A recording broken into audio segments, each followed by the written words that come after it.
Welcome to our in-depth report on a significant legal development from the United States, a ruling that has sent ripples through advocates for LGBTQ+ rights globally.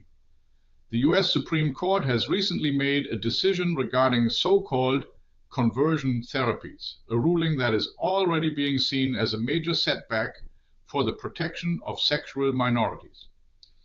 This landmark decision from the US Supreme Court comes as the nation continues its governance under US President Trump, who was inaugurated on January 20, 2025.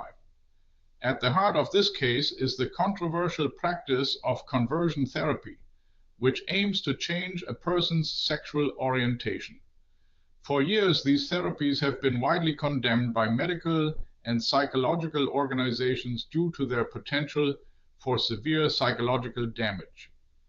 In response to these concerns, the US state of Colorado, led by Democrats, enacted a law in 2019.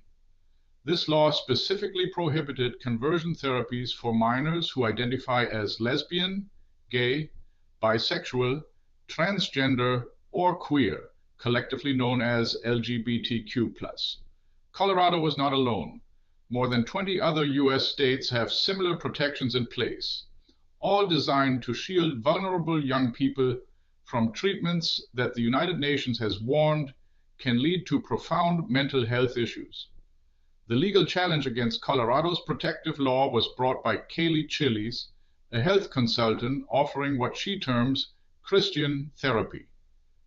Chiles contended that her counseling, which she provides to gay teenagers who she believes defy biblical moral standards, is safeguarded by the First Amendment of the US Constitution.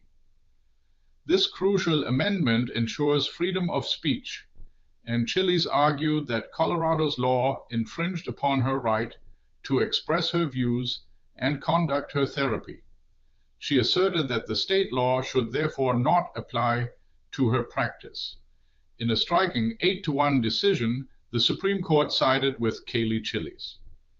The highest court in the United States concluded that Colorado's law discriminated against Chiles by prescribing which views she may express and which she may not. The court's reasoning labeled this restriction as akin to censorship. Consequently, the Supreme Court has remanded the case back to lower courts, instructing them to reevaluate their previous decisions in light of this new ruling. This effectively means that Colorado's ban on conversion therapy for minors, at least in this specific context, cannot be enforced as originally intended. This decision from the US stands in stark contrast to the legal landscape in many other parts of the world. In Germany, for instance, conversion therapies have been explicitly outlawed since 2020. In the very same year, the United Nations issued a powerful call for a worldwide ban on such treatments, underscoring the severe risks involved. These so-called therapies can sometimes involve extreme and deeply harmful methods, ranging from electric shocks and forced hormone intake to even exorcistic rites, all in an attempt to alter a person's fundamental sexual identity. The Supreme Court's ruling is widely considered a significant setback for the rights of sexual minorities in the United States. While the court focused on the principle of free speech, critics argue that it prioritizes a therapist's right to express certain views over the state's imperative to protect minors from potentially devastating psychological harm. This case reignites the complex debate about the balance between freedom of expression and the responsibility to safeguard vulnerable populations, particularly when dealing with matters of identity and mental well-being.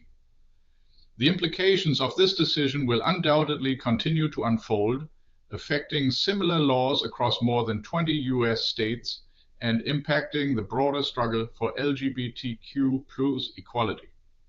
What's your take on US Supreme Court rules for conversion therapists' free speech? Share your view in the comments. Do you think this will matter in the next news cycle? This video was generated using artificial intelligence.